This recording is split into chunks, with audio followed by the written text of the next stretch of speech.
2025 లేదా 26లో డిగ్రీ లేదా బీటెక్ చదివారా? సాఫ్ట్‌వేర్ జాబ్ కోసం ఎదురు చూస్తున్నారా? అయితే కోడ్ జ్ఞాన్ 100 డేస్ కోర్సులో చేరండి. జాబ్ సాధించండి. తమిళనాడు సీఎం కుర్చీలాటలో ప్రస్తుత తమిళనాడు గవర్నర్ రాజేంద్ర అర్లేకర్ చుట్టూ ఇప్పుడు మొత్తం పాలిటిక్స్ అంతా తిరుగుతోంది.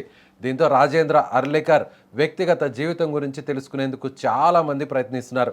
తమిళనాడు రాజకీయాలను హీటెక్కించిన ఈ రాజేంద్ర అర్లేకర్ రాజకీయాల్లో వివాదరహితుడుగా, పరిపాలనలో దక్షుడిగా ఒక ఆదర్శవంతమైన ప్రయాణం గడుపుతున్నారు. గోవా మట్టిలో పుట్టి నేడు దక్షిణాది రాష్ట్ర రాజకీయాల్లో కీలక భూమిక పోషిస్తున్న అర్లేకర్ క్రమశిక్షణ కలిగిన కార్యకర్త స్థాయి నుంచి గవర్నర్ హోదా వరకు ఎదిగారు.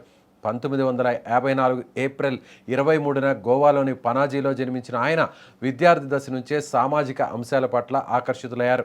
వాస్కోడిగామాలోని సెయింట్ జోసెఫ్ ఇన్స్టిట్యూట్లో పాఠశాల విద్యను, ఎంఈఎస్ కాలేజీలో కామర్స్ డిగ్రీని పూర్తి చేసిన అర్లేకర్ చిన్నతనం నుంచే రాష్ట్రీయ స్వయం సేవక్ సంఘ్ అంటే ఆర్ఎస్ఎస్ భావజాలంతో పెరిగారు. అత్యవసర పరిస్థితి ఎమర్జెన్సీ సమయంలో జైలు శిక్షను కూడా అనుభవించి తన రాజకీయ నిబద్ధతను చాటుకున్నారు. 1989లో భారతీయ జనతా పార్టీలో అంటే బీజేపీలో చేరిన నాటి నుంచి ఆయన వెనక్కి తిరిగి చూడలేదు.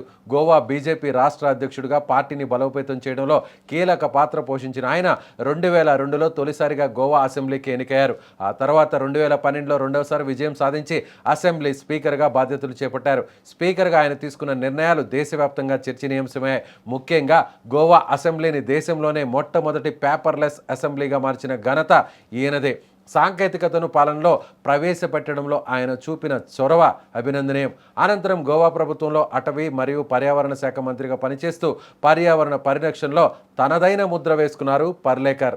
రాజకీయాల్లో సుదీర్ఘ అనుభవం గడించిన అర్లేకర్ 2021లో హిమాచల్ ప్రదేశ్ గవర్నర్గా నియమితులయ్యారు.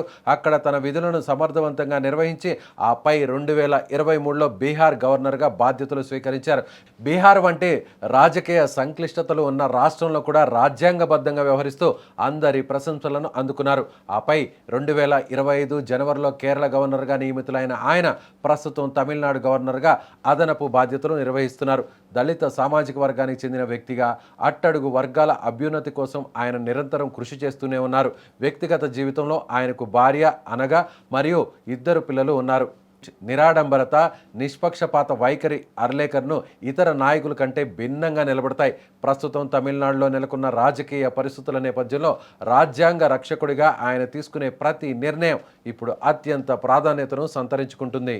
ఇప్పుడు తమిళనాడు రాజకీయాలన్నీ కూడా అక్కడ ప్రస్తుత గవర్నర్గా ఉన్న రాజేంద్ర అర్లేకర్ చుట్టూ తిరుగుతున్నటువంటి విషయం తెలిసిందే. ఎందుకంటే అక్కడ తమిళనాడులో 108 సీట్లను సాధించి సింగిల్ లార్జెస్ట్ అతి పెద్ద పార్టీగా నిలిచినటువంటి టీవీకే పార్టీను ఆ పార్టీ అధినేత విజయ్ సీఎంగా ప్రమాణ స్వీకారాన్ని చేయనీయకుండా అడ్డుకుంటున్నటువంటి వ్యక్తి గవర్నర్ అంటూ ఇప్పటికే అక్కడ ఉన్నటువంటి నాయకులు, టీవీకే పార్టీ, కాంగ్రెస్ పార్టీ కూడా పెద్ద ఎత్తున నిరసనలు కూడా చేపడుతున్నటువంటి విషయం తెలిసిందే. అయితే విజయ్ను ఖచ్చితంగా సీఎం చేయాలంటే 118 మ్యాజిక్ ఫిగర్కు అవసరమైనటువంటి సంఖ్యాబలం మీ దగ్గర ఉంటేనే, ఆ ఎమ్మెల్యేల మద్దతు మీ వద్ద ఉంటేనే ఖచ్చితంగా ప్రమాణ స్వీకారానికి అనుమతినిస్తానంటూ కూడా పదే గవర్నర్ తెగేసి చెప్పేశారు. అయితే ఇప్పుడు గవర్నర్ ఇప్పుడు నెక్స్ట్ ఏం నిర్ణయం తీసుకోబోతున్నారు? విజయ్కి అవసరమైనటువంటి ఆ మ్యాజిక్ ఫిగర్కు అవసరమైనటువంటి సంఖ్యాబలం చేరుకోకపోతే నెక్స్ట్ ప్రాధాన్యతను ఎవరికి ఇస్తారు? డిఎంకే 2 పార్టీలు కలిసి వస్తే విజయ్ ఒకవేళ ప్రభుత్వాన్ని ఏర్పాటు చేయలేకపోతే ఖచ్చితంగా డిఎంకేలో ప్రభుత్వాన్ని ఏర్పాటు చేయడానికి గవర్నర్గా ఆ హోదాలో ఉన్న రాజేంద్ర అర్లేకర్ అనుమతినిస్తారా? లేదంటే నిష్పక్షపాతంగా ఉంటారంటూ పేరు తెచ్చుకున్నటువంటి అర్లేకర్ ఎటువైపు నిర్ణయం తీసుకునే అవకాశం ఉంది? గవర్నర్ స్థానంలో ఉన్నటువంటి ఆయన బీజేపీ పార్టీలో గతంలో పనిచేశారు, ఎమ్మెల్యేగా కూడా పనిచేశారు, మంత్రిగా కూడా పనిచేశారు. కాబట్టి బీజేపీలో ఉన్నటువంటి పెద్దలు చెప్పిందే గవర్నర్ అర్లేకర్ చేస్తున్నారంటూ కూడా ఇప్పటికే కాంగ్రెస్ పార్టీ అలాగే టీవీకే పార్టీకి సంబంధించినటువంటి సానుభూతి పరులందరూ కూడా చెప్తున్నటువంటి మాట. ఏదేమైనా ఇప్పుడు తమిళనాడు రాజకీయం మొత్తం దేశవ్యాప్తంగా అత్యంత ప్రాధాన్యతను సంతరించుకుంది.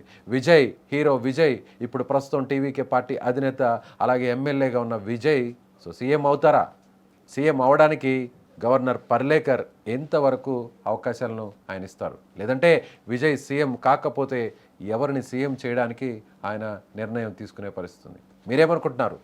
గవర్నర్ రాజేంద్ర పర్లేకర్ గురించి, ఆయన వ్యక్తిగత విషయాల గురించి తెలుసుకున్న మీరు, ఆయన బయోగ్రఫీ గురించి ఈ వీడియోలో తెలుసుకున్న మీరేమనుకుంటున్నారో మీ అభిప్రాయాన్ని కామెంట్ రూపంలో తెలియచేయండి.